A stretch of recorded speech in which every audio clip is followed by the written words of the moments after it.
And we'll move right on to our next panel, our first panel of the day. We're going to dig deeper with the first of our panels today. Why are top executives and their companies, and go ahead, have a seat, choosing Massachusetts, the state of possible, for the long haul as their forever home? Our panel of CEOs and corporate chiefs will share what appealed to them when they committed to the Commonwealth to start or expand their companies, facilities, or research centers, and why they're still here. And it's great to have as your moderator Doug Banks, executive editor for the Boston Business Journal, and one of my old TV buddies. Good to see you. Doug, the floor is yours and your panel. Thank you so much, Mike. It's great to see you as well. Mike and I used to do New England Cable News together once a week. I am just so thrilled to be here with all of you. Thank you so much for joining us. For those of you who don't know me, as Mike said, I'm Doug Banks. I'm the executive editor of the Boston Business Journal. I have been a business journalist in Boston now since 1998, 25 years.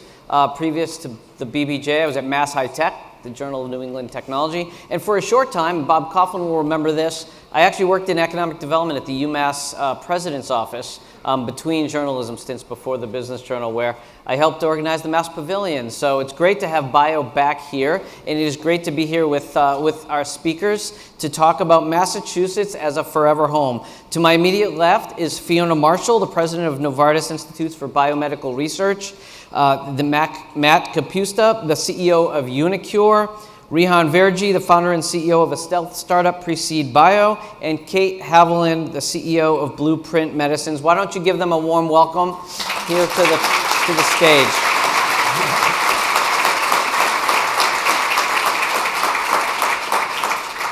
Thank you to Governor Healy and to Kendall and to Pam for their opening remarks to get us started. As they mentioned, the Global Bio Conference here is coming this June, where Massachusetts will once again be on display.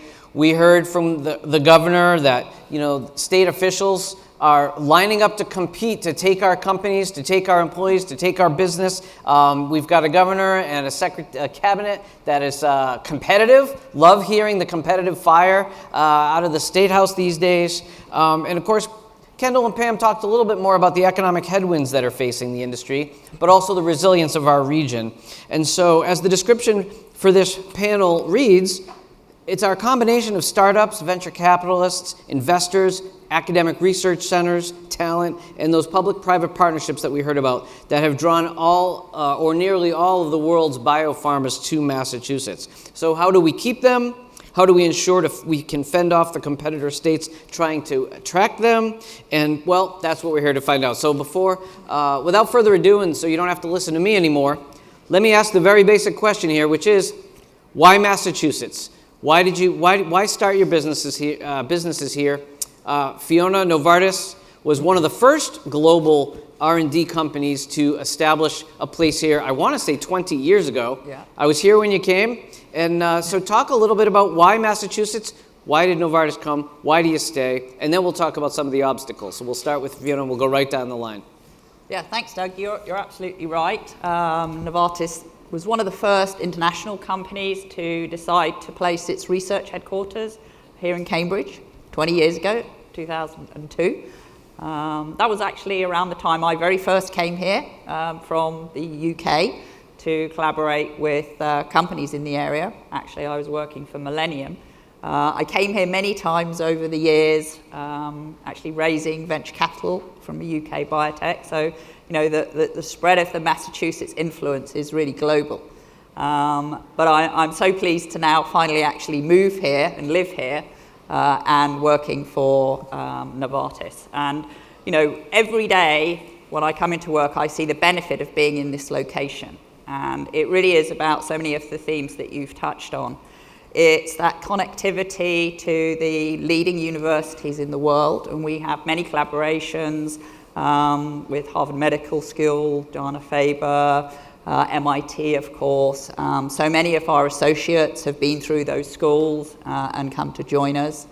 And, for me, it's also really important to have the strong connection to the research hospitals here. I mean, really, we totally believe in pushing the boundaries of what's possible.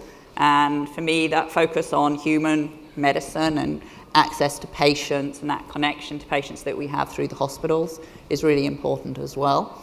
And all of the biotech companies, no matter what we do, we have over 2,000 associates here. I think we're one of the biggest employers in the life sciences sector, but no way we can tackle all these problems by ourselves. So we really want to be here to collaborate with all the biotech companies in this area. Thanks, Fiona. Matt, your company has one of the first gene therapies approved in the Western Hemisphere. You're also on the board of a company, Decibel. Talk a little bit about why Massachusetts. Yeah, so to understand why Massachusetts is to understand the uniQure journey. So we, unlike some of the companies that are represented here, were actually founded 3,000 miles away in Amsterdam in the Netherlands. This is actually our 25th year anniversary here in 2023. And we've been here in the Massachusetts area for the last 10 years. Really, the reason why I think anybody comes to Massachusetts is really, in my view, boils down to people, talent, and access to resources. And so we found ourselves in a position where we had the first ever approved AAV gene therapy in the world in 2012. And we were a company that was completely based in Europe. And we knew that for us to be successful, that we were going to need to have a beachhead here in the United States. We also felt that it was going to be very important for us to establish commercial scale, state-of-the-art manufacturing, AAV gene therapy manufacturing here in the United States. And what that requires is access to capital and access to the best talent in the world. And that's why we decided to establish a facility here in the Lexington, Massachusetts area. So when I joined the company in 2014, we had about 30 employees. We were constructing the facility. We now have nearly 250 employees here, so a very substantial amount of growth.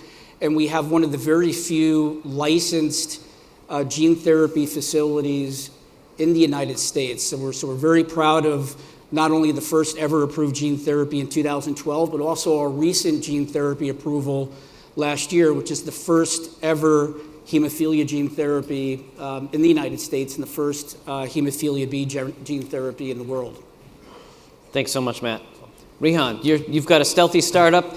Why is Massachusetts the place for you and your company? Yeah, so I'm going to start with just saying that listening to Governor Healy's speech, when she pulled out that proclamation, I was just like, it's about to happen. She's about to green light another $1 billion in investment, and it's going to go for the next 5 years. And then and I tapped Ken on the back, I'm like, this is your moment. And when she said, this is the week, I'm like, oh, okay. So it's not that I'm disappointed, I'm partially recovering, but what a cliffhanger, right? Like, so I'm waiting now for a big announcement at Bio that Secretary House sitting right $2 there. billion in 5 years. It's still to come. I know it's still to come. It's like episode 2. It's an 8-part series. I totally get it. We're all into those kinds of things now. It's not about movies.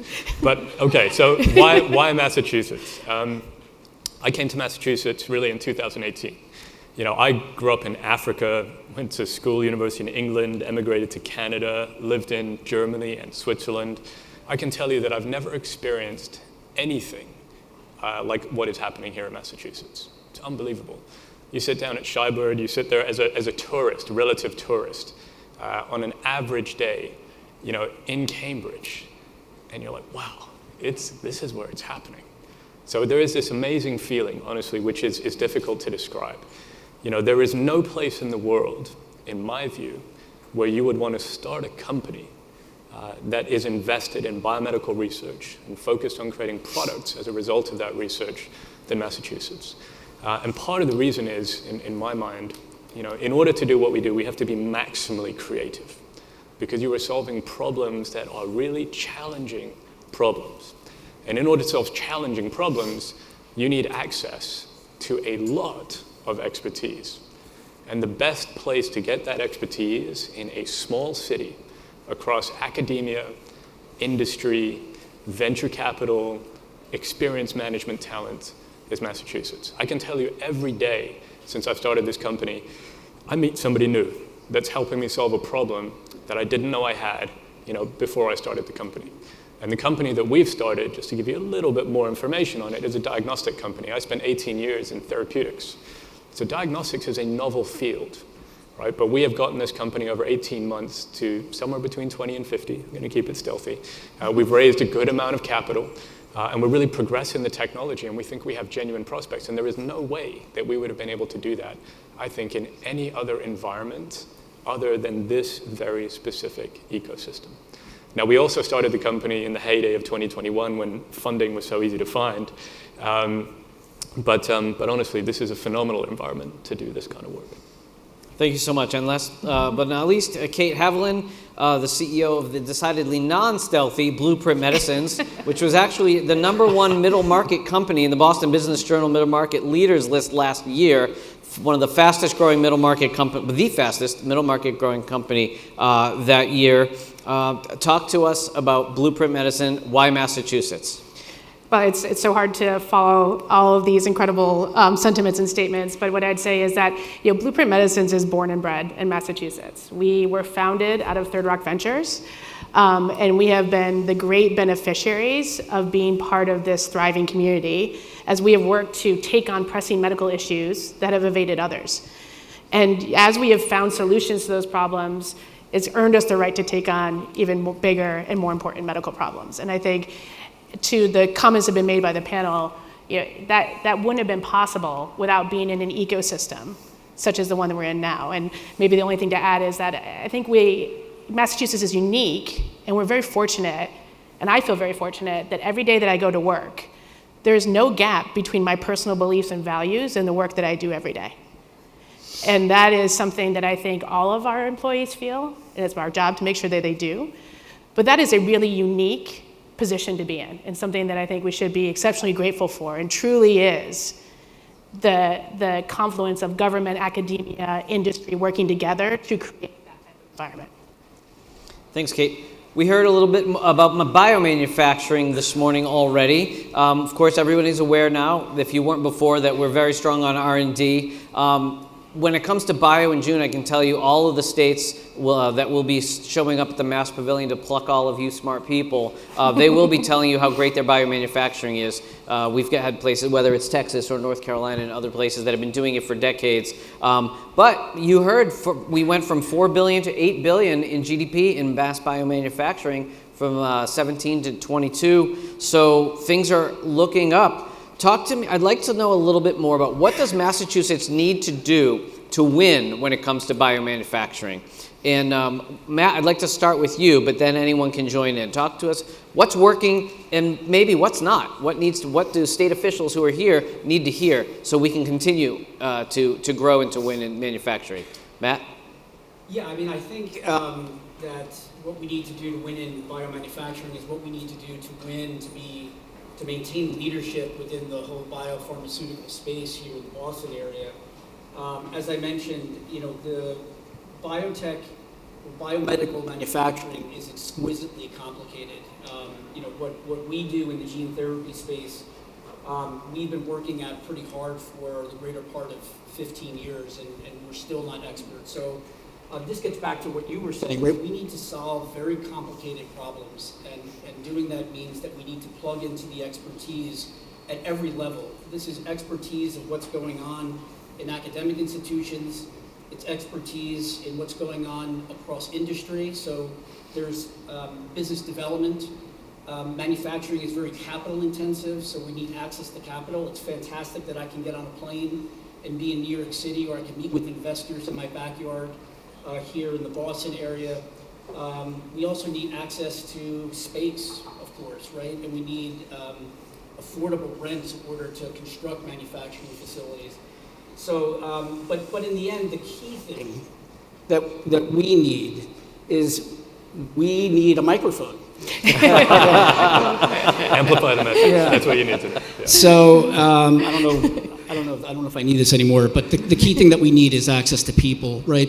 So I mentioned that we have about 250 people. Almost all of those, or maybe 80% of those, are focused on quality, and they're focused on manufacturing operations. So engineers, technicians, people that understand quality management systems. This is the biggest thing that we need, is to be able to attract and retain that talent. That's the most important thing in my view, because in the end, if we're going to be successful in manufacturing, quality has to be at the top of the spear. Yep, Rihan looked like you want to say something, and then Kate, but really anybody, go ahead. Yeah, sure. I was just going to add that, as you sort of sit back and you look at the problem or the opportunity, that 130,000 jobs, 75% of them in R&D. So we've done a phenomenal job to have these amazing institutions that, create ideas. We've done a phenomenal job then to create R&D capacity to translate those ideas. But where we're struggling is the production and scaling, I think, of those ideas. And so I look at this really from a business lens, and it's a little bit like when you've spent all of that time acquiring the customer, and then you lose them at some point on the journey. That's exactly basically what's happening here in Massachusetts. And so, I really like the points that you made. And, when I think about it practically as well, the points that Governor Healy brought up about cost of living and cost of things like childcare and education, I think these are big things that ultimately we need to address if we're actually going to be competitive nationally and competitive internationally in Massachusetts when it comes to biomanufacturing.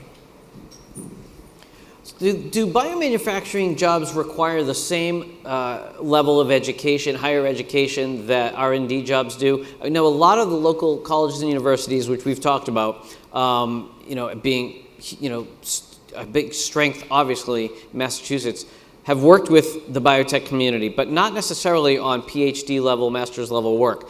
Is there a place for associate's level, bachelor's degree, or some certification programs that could be helping with biomanufacturing jobs? Fiona? Do you want me to, well, one of the things I was going to say is that, there's an incredibly, wealth of innovative science here, and new modalities, complex technologies. But quite often, as a pharma company going out and looking for partnerships, what we find is the companies are focused on the early science and not really spent time thinking about how does that actually translate into a product and a medicine. And they sort of don't put as much resources as really needed on the manufacturing side of things. So, for us, we often then in partnerships have to spend a lot of time, working on that side of it.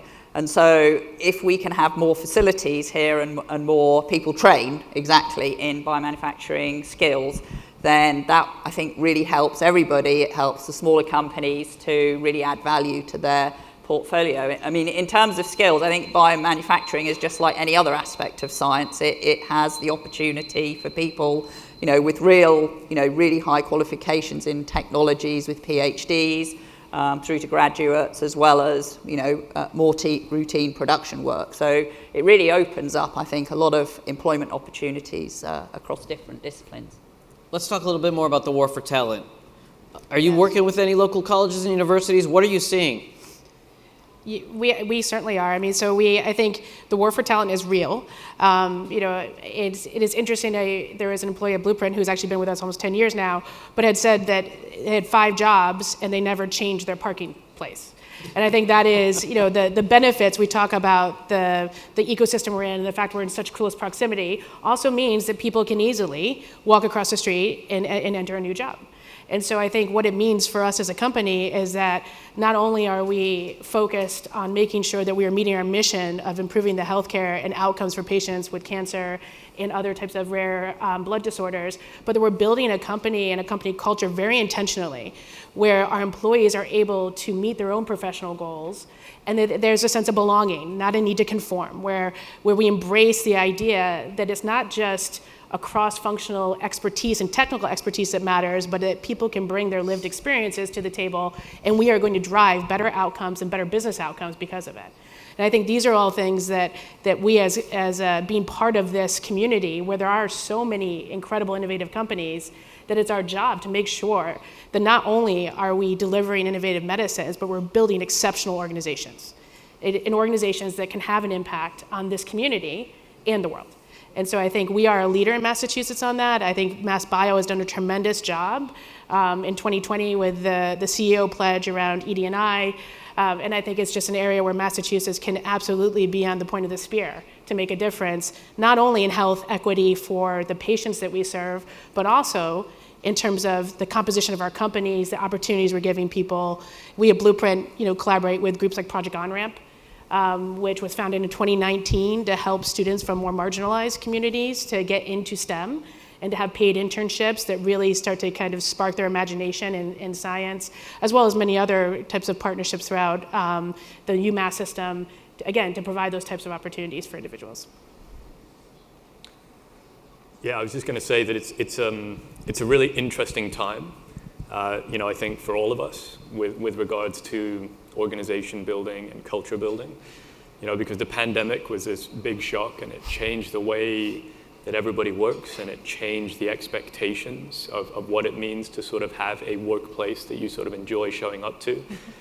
We also went through this crazy funding period, which basically made it impossible, for example, to hire research associates. So it became like this very, very strong seller's market, and if you weren't meeting somebody's expectations, no problem. They could walk out and get a better job or a higher paying job, and no problem. And so I feel like there's been a really strong series of selective pressures on us, which, if you weren't thinking about culture and if you weren't thinking about how to build an organization, in a way that's flexible, that caters to the modern lifestyle and meets, basically people's sense of purpose and need to be heard and all that sort of stuff, you probably got a shock.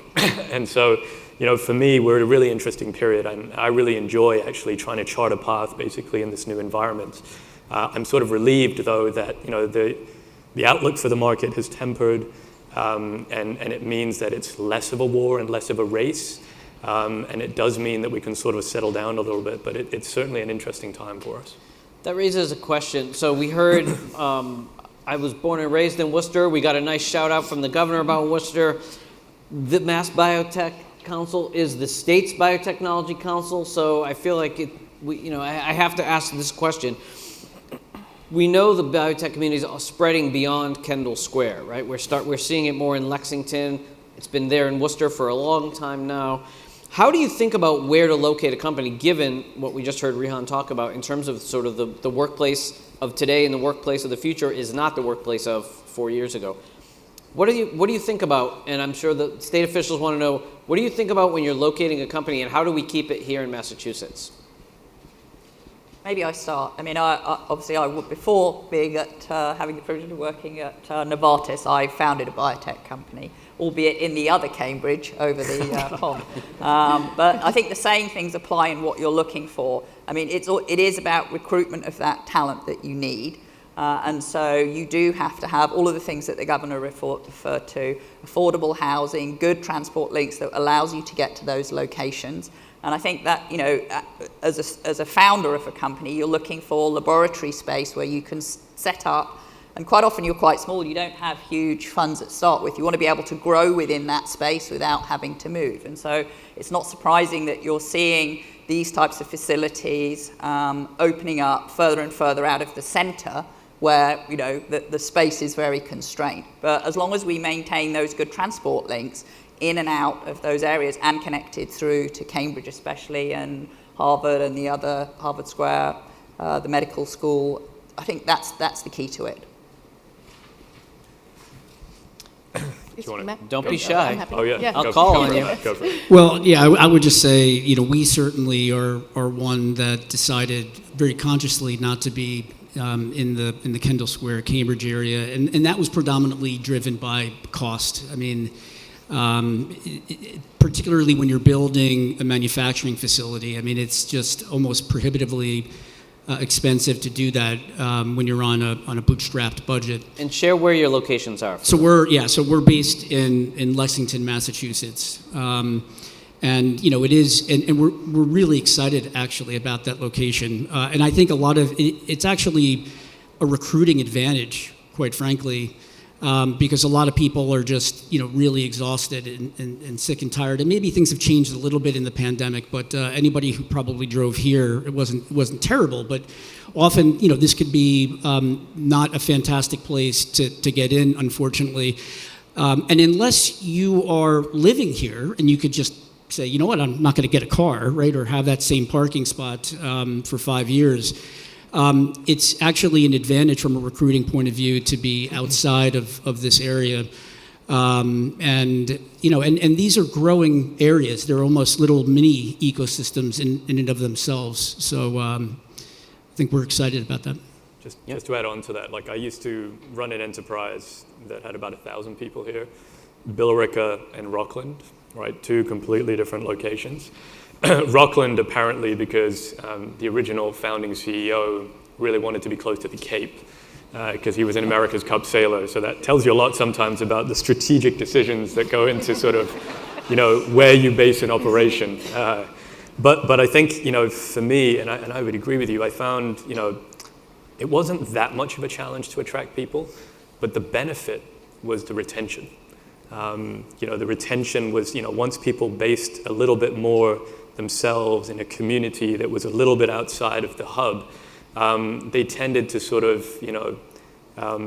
stick with the plan for a little bit longer. And I felt like that was very helpful with regards to creating the enterprise. I would say in terms of the decision we made as being a startup, we wanted to pull people from as many places as possible who had the expertise that we needed. And so we put ourselves very, very centrally. And there are people that commute from pretty far away, but we're just not really focused on saying that you have to be in every day, right? Which makes it a little bit easier now to sort of attract folks from a broader catchment area. I will say honestly that just the critical mass in Boston proper and in Cambridge of life science folks, it's just hard to beat. Yeah, and similarly, I mean, we are based in Kendall Square, and so I think, I don't think there's one right answer to this, or the Kendall Square area, but that has been hugely beneficial to us. I mean, we hired 220 people last year. We're over 650 people at this point, with over 60% in Massachusetts.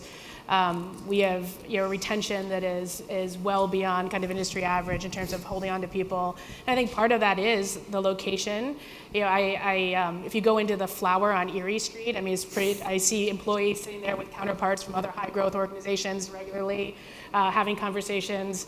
I run into colleagues on the street and walking around. I'm on the board of a company that's a block away. That's hugely useful. So I think, there's that element of just proximity where you can catch up with someone in person. We get data and we literally head over to Dana-Farber in a day to go talk to a world-leading expert in non-small cell lung cancer, right, to get his view on that data. It is a tremendous, tremendous benefit to us as an organization, as we have, we're only 12 years old, but in the first 10 years of our founding, we've brought 2 drugs from our labs to approvals in the US and beyond. And I think that level of agility and fast-moving pace and data-driven decisions and be able to pivot is really very much facilitated by our location. Can I just add one final thing? Final thing. Yeah, which I think a lot of what we talk about is really sometimes the R&D side of things. Mm-hmm. But as soon as you start thinking about really scaling, when you need much more access to space, I think the opportunity outside of Boston is pretty significant. So as we start to think about this biomanufacturing strategy and this push, there's no reason why it can't be sort of, elsewhere, and where we can't build sort of like unique hubs, very similar to that sort of R&D strength that the Boston-Cambridge area has. While we're on the topic, last question on talent, and there is time for Q&A, so I'm going to come to you in about 5 minutes, and we'll have a couple, hopefully time for a couple of questions, so just be thinking of that good question now. And while we're at it, it does occur to me that maybe folks want to know how many employees you have, how many openings you have. So we know, and we know Rian's going to be fudgy on this, but that's okay. So we'll start with Kate. We'll come back down here. Kate, you mentioned. I was just mentioning we're a bit over 650 people now. We do have commercial products, so we have a commercial team that is spread across the U.S. Both commercial, sales, and medical. But we're about 40 or 60% of those folks are based here in Cambridge and Massachusetts at our headquarters in terms of research and development. We do have a small group in Europe as well. So we are bringing our medicines to patients in major markets outside of the U.S. and in Europe in particular.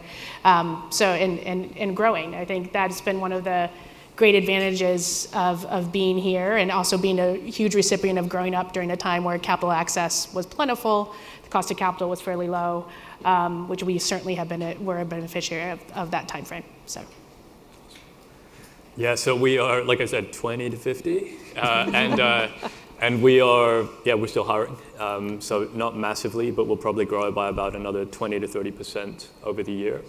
And then I think assuming that things go according to plan this year, because we've got some very critical stage gates that we sort of set for ourselves internally, then we might double in size over the course of next year. Great, thank you. Matt? So we've got about 250 people here based out of the Lexington area. I just actually had to present this to my board, so I know that we hired somewhere around 30 to 40 people in the last 3 months in the first quarter, and we probably have just as many open positions as we look to ensure that we have the appropriate capacity to meet the commercial demand of our approved gene therapy product. Thank you. Fiona? Yeah, so as I said, we have over 2,000 associates here in Cambridge, 5,000 globally just in the research group. So we are always recruiting, just through natural attrition. Actually, I'm sad when people go, but I'm proud when we've taken somebody from university and then we've developed them and trained them and then they go on and be in a biotech. Because so often when we go out and speak to biotech companies, we see the Novartis alumni there. But yeah, there is always many opportunities across all different levels and skills, not just in research scientists, but across all of the spectrum of pharmaceutical industry. Excellent, thank you. So we heard, again, I'm coming to you in just 1 minute, one more question, and then I actually probably have 2 questions, but depends on how good yours are. BIO's coming to Boston in June. This is a great opportunity for the state to tout itself as the place in the world to go. There will be hundreds of countries, let alone all 49 other states. Again, I'm not kidding. They flock to the Mass Pavilion. They try to pick off the companies that show up at the Mass Pavilion. This is a new administration. Kendall knows. It's a new administration. They're going to be there as well. What advice would you give to the Mass Pavilion folks to talk about what's the number one thing that makes Mass great? We're going to be Pollyannish here. What's the one thing you want the Mass Pavilion to talk about the most?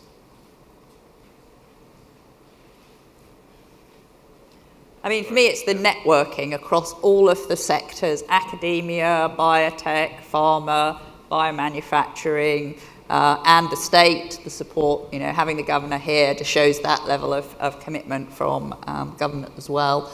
So, yeah, it's all of that incredible network that you can tap into here, which is unique. I think it is. Yeah. Go for it. Go ahead, Matt. Go for it. Well, I would just say, I would also, innovation, I don't know how much technical details you need to get into, but I think being the hub of innovation, having access to 120 colleges within, a stone's toss, leading pharma companies, leading biotech companies, leading venture capital companies, access to, resources and to talk about innovation. Yeah, I would add, we're in a difficult period at the moment, right? Mm-hmm. So the outlook is less rosy than it was before. And then we've got this big overhang of the Inflation Reduction Act, which is even further uncertainty. So I think there's an opportunity to really push the advantage of Massachusetts, given that uncertainty. Because, this ecosystem has been through more downturn cycles than any other. And all of the newer ecosystems are yet to be tested. So I would argue this is a proven platform that, independent of downturns, which we've seen before, pretty significant ones, look at the growth in personnel, qualified personnel, look at the growth in companies, look at the winnings in terms of NIH funding, venture funding. Yes, it maybe takes the edge off things, but this platform of Massachusetts has weathered many storms and will continue to do it again. Sign this guy up. Great. Kate, I could not agree. You get the last word. Yeah, I was just saying I could not agree with that point more. I think just maybe one thing we haven't talked about is just the fact that we have so many highly experienced and highly skilled people here. Fiona talked about her from Millennium, from Genzyme. We have this diaspora of leaders who have really kind of come through decades of ups and downs. We are in a tough time. This is certainly not the first one or the only one we will see, right? And so I think having that level of expertise and experience with people who've been at storied companies that have really built the biotech space, established business models that didn't exist, like the rare disease model and others. I mean, it is truly a very unique set of skills and experience that we have here with all those individuals, as well as all the talent coming through the universities. Great question. I think this is a good opportunity to open it up to you. Do we have a mic that's being passed? Yep, there's a couple of mics. Anyone have a question for the panel? If not, you'll get one more from me. We've got this gentleman in the middle. Just identify yourself and then ask your question. Kevin Bidorf, been here 17 years. You guys talk a lot about biomanufacturing and the importance of building that up. I know Blueprint for a fact is a small molecule company. What's being done more to get small molecule manufacturing into Massachusetts for ease of use? Great question. I mean, from our perspective, it's small molecule manufacturing, as those of you know, is really about economies of scale. And so it's a little bit of a different value proposition than I think biomanufacturing.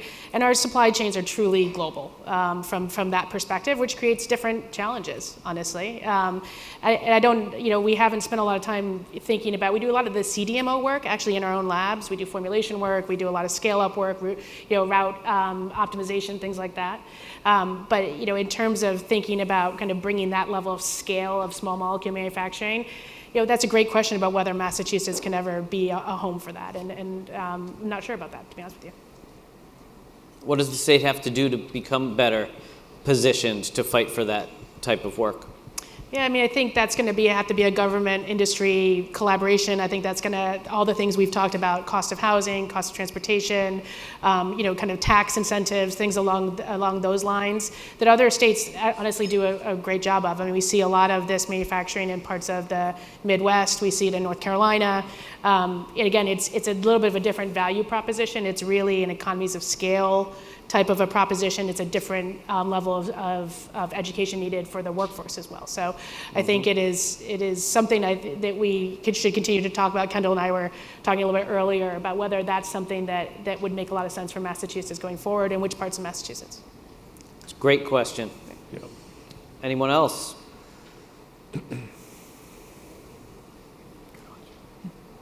Do I see a hand over here? Yeah, she's looking.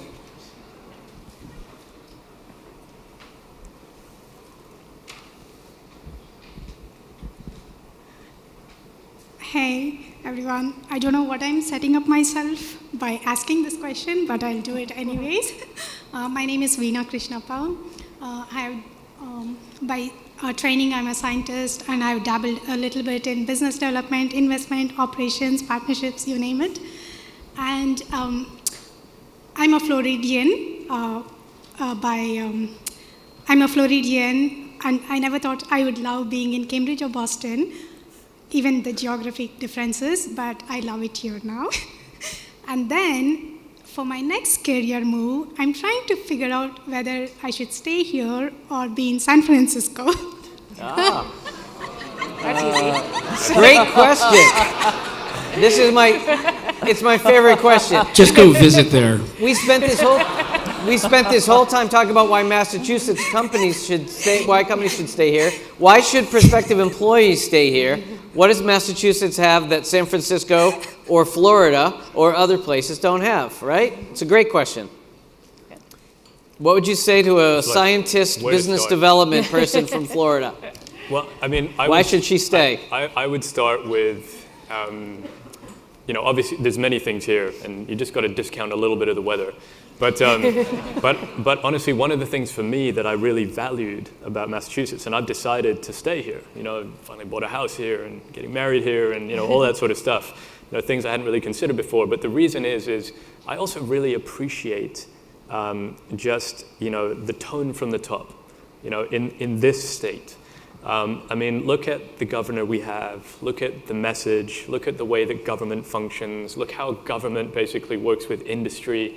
There's a sense of stability and sensibility here that provides a bedrock that enables you then to think about, mid and longer term decisions.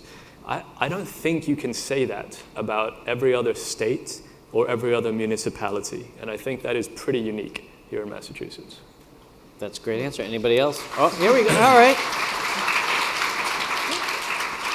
Yeah, I mean, we have a research site in San Francisco as well, and it is, of course, a great location. However, it's a small site by comparison to the one here. I think for me, it's actually the sense of community that you get here. The idea that you are going out and meeting with colleagues in the cafe, or last night I was at a poetry reading in Harvard Square. I mean, it's this community, and I bumped into George Daly there. You just meet people from biotech areas. The first week I moved up here, I took my husband to a bar, and chatting to the barman, he started talking about mitochondria. Now, that doesn't happen anywhere else, believe me. And so I think for the life sciences particularly, Massachusetts and this whole area here, Boston particularly, Cambridge, is unique.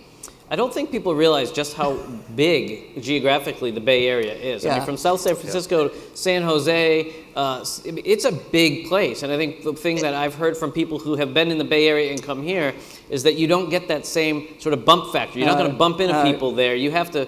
It's it's a pretty big space, so it's a lot harder. Long drives, long commute time, and you drive to work and then you drive back home again. You don't really go out to a nice restaurant and meet other people so easily. Excellent. All right. Are you convinced? Have we kept you here? Excellent. All right. My work is done. I'll take my finder's fee at the end.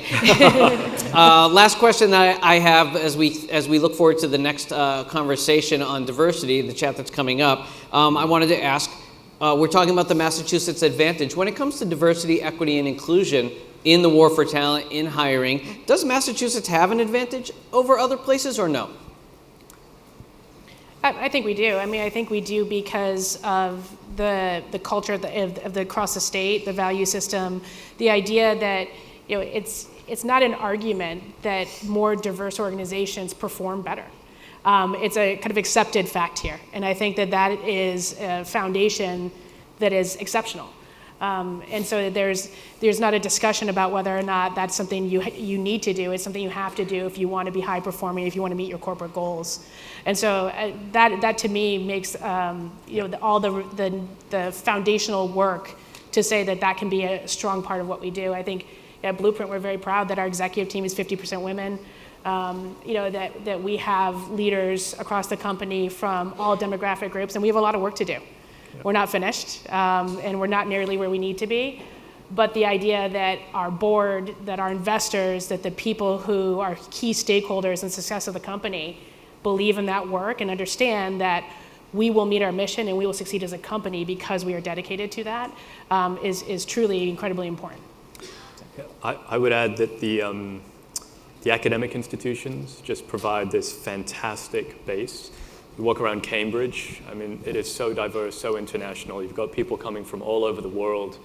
And so the opportunity really is here to, continue to pull, obviously, from that as a background. So that at the base is fantastic. And then you've got this phenomenal tone from the top. Again, just look at the transition from the Baker administration to this administration and everything that was said. It's fantastic. So, I think we do have an innate advantage, and we're certainly not at a disadvantage. And so I think we have a real opportunity to build it as we want it to be. Yeah, I mean, diversity is really important to Unicure as well. And part of the reason why we decided to build this facility in Lexington is that we wanted to truly be a global company, right? So we talked about our founding in Europe, and so we really have about 50% of our workforce in the United States and about 50% in Europe, and so we have 60 some odd nationalities that are represented, but a lot of it here in the Massachusetts area really is stemming from the academic centers that really attract I think a really eclectic and diverse group of people. The other thing that I think is really interesting is just, the two largest markets. I mean, we all work in a global market, but the two largest markets are, of course, Europe and the United States. And Boston really does sit equidistant, and I can tell you that if we had a facility in California, as you're thinking about San Francisco. I mean, the reality is if you're going to be spending any time in Europe, right, or that's an interest, right, that's a really long way to go. So I think that it draws people from Europe, it draws people from the western part of the United States. So I think in that regard, it also is really important in terms of diversity. Fiona, you get the last word. Yeah, I mean, I agree with what's been said, but I think we shouldn't be complacent. There is a lot more we need to do. I think one of the things we're doing is investing in Beacon of Hope, which is a partnership with historically black colleges and offering postdocs for those students to come to the Massachusetts area and have the opportunity to spend time here. And, you know, I think the diversity is good at the college level of people that you can recruit, but if you start to look up higher in the more senior levels, let's say, you know, women in the C-suites of the biotech, this is still very low numbers. I mean, you know, around 10% at CEO level. That isn't, for me, a very positive number. So I think we still need to all do as much as we can to increase diversity in all aspects, especially in developing our talent and retaining them. Well said. We were challenged to make the case for Massachusetts as your forever home.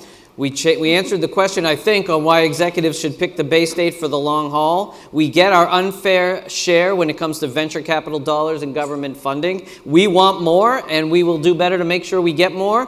Please join me in thanking our esteemed panel as we bring Mike Nikitas back up to the stage. Thank you very much.